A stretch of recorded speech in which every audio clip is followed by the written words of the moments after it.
Good morning my dear student. আজ আমরা বীজগণিতের একটা নতুন টেকনিক শিখবো, যেটা সূত্র সাহায্য ছাড়াই কিউবের ফরম্যাট, যেটা সামনে যা পরীক্ষা দেবে, রেল, পুলিশ, ব্যাংক, এসএসসি যা পরীক্ষা দেবে সব পরীক্ষায় আসবে। সূত্র ছাড়াই আমার চ্যানেলে প্রথম দেখে নাও। X minus one by X যদি 6 হয়, কি চেয়েছে? X cube one by X cube equal to কত? এগুলো কিউবের ফরম্যাট। সূত্র সাহায্য কিভাবে হচ্ছে দেখো, দুটো সেম সাইন আছে, এটাও দেখো দুটো সেম সাইন আছে। যদি অপোজিট সাইন হয় সেটা পরের টাইপে শেখাবো, আগে সেম সাইনটা শিখে নি। তাহলে এটা থেকে এটা যদি কিউব হয়, আমরা এটা থেকে এটা কিউব করে দেবো। একদম সিম্পল প্রসেস, কোনো মুখস্থ করার দরকার নেই। এটাও কিউব আছে, এটাও কিউব করে দেবো।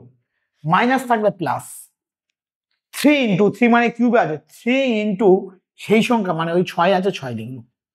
একদম সিম্পল প্রসেস। প্রথমে কি করবো বলছি, এটা কিউব আছে, এটাও কিউব করলাম।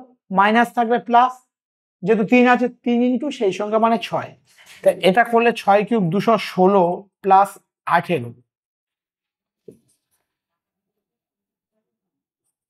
234।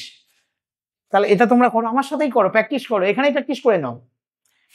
এটাও সেম সাইন আছে, তাহলে এটা যদি কিউব হয় এটাও কিউব হবে, 2 এর কিউব। প্লাস থাকলে কোন সাইন? মাইনাস। যেখানে দেখো মাইনাস ছিল প্লাস করেছো, প্লাস মাইনাস। 3 প্রত্যেকে আসবে, যেহেতু পারে 3 আছে। 3 সেই সংখ্যা মানে এখানে কত? 2। দেখো এখানে 3 কোন সংখ্যা, এটা যাবে সেই সংখ্যাটা লিখবে, তাহলে এখানে 2 আছে, 2 লিখবে।